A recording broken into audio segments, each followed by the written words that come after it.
मल्हार, मेरे पास आओ ना मल्हार, मुझे बहुत तकलीफ हो रही है। मल्हार, आओ मेरे पास।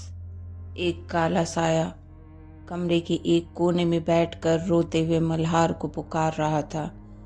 मल्हार चाहकर भी बिस्तर से उठ नहीं पा रहा था। डर के मारे उसकी आंखें बड़ी हो चुकी है और पूरा चेहरा पसीने से भीगा हुआ है। वो बिस्तर पर बैठे हुए ही, मत परेशान करो मुझे, इतना मैं थक चुका हूँ। मैं आखिर चाहते क्या हो मुझसे? क्यों मेरा चैन और सुकून बर्दाश्त नहीं है तुम्हें? मल्हार डरते हुए कह रहा था। ये सुनते ही वो साया भयंकर आवाज से हंसता हुआ धीरे धीरे घुटनों के बल चलते हुए मल्हार के पास आ रहा था। नहीं, प्लीज मेरे पास मत आओ, मुझे जाने दो, मुझे जाने दो। मल्हार पूरी ताकत से बिस्तर से उठने की कोशिश कर रहा था, पर वो उठ नहीं पा रहा था, जैसे उसे किसी ने बड़े जंजीरों से बांध रखा हो। अचानक वो काला साया गायब हो गया।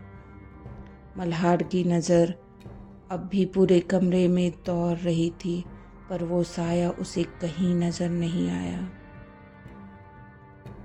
मल्हार को एहसास हुआ कि उसे किसी ने पीछे से जकड़ा हुआ है और चेहरे की दाईं तरफ से उसे कोई झांक रहा है।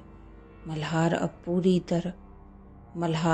बुरी तरह से कांप रहा था। उसकी हिम्मत नहीं हो रही थी दाईं तरफ देखने की। तभी उसे ऐसा लगा कि वह साया उसके कानों के नज़दीक आ चुका है।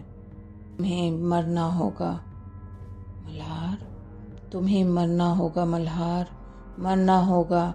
मल्हार ने उस तरफ देखा तो किसी इंसान की तरह के आकार का काला साया उसके चेहरे की तरफ देख रहा था।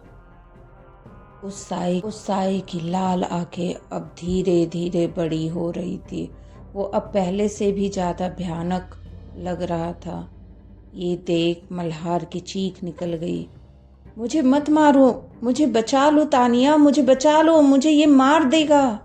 मल्हार उठो, क्या हुआ? मल्हार झट से उठा और जोर जोर से सांसें लेने लगा। उसने देखा कि वो अपने कमरे में ही था और सामने तानिया अपने हाथ में चाय का कप लेकर खड़ी थी। तभी मलाल के सांस में सांस आया और वो समझ गया कि वो एक बुरा सपना देख रहा था।